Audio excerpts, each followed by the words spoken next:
நான் முதல்ல ஷாக் ஆனது என்னன்னு சொன்னா, மாமியாரை செருப்பால் அடித்த சேலம் மணி அப்படின்னு ஒரு டைட்டில் பார்க்குறேன்.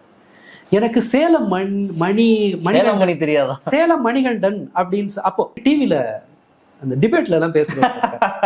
நான் சீரியஸா படம் வேற படம் இருக்கு. ஆனா மாமியாரிடம் செருப்படி வாங்கிய சேலம் மணின்னு எனக்கு அது ஒரு அவுட் ஆஃப் கியூரியாசிட்டி அதை பார்க்குறேன். 8.5 லட்சம் பேர் பார்த்துருக்காங்க 24 மணி நேரத்துல. ஒரு நாள்ல 8.5 லட்சம் பேர் இந்த வீடியோ பார்த்துருக்காங்கன்னு எனக்கு அது அந்த நம்பர் நம்ம கற்பனை பண்ண முடியாத ஒரு நம்பர். அது எப்படி இந்த மாதிரி போகுதுன்னு பார்த்தா வேற ஒன்றும் இல்லை, அது ஒரு ஃபேக் மேரேஜ்.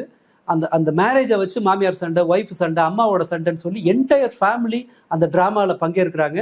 அது டிராமானே தெரியாம பல பேர் பார்க்குறாங்க, அதை வந்து என்ஜாய் பண்றாங்க. போது அப்படி பார்க்கும்போது தான் ஏகப்பட்ட குடும்பங்கள் இந்த மாதிரி செய்கிறாங்கன்னு தெரிஞ்சு.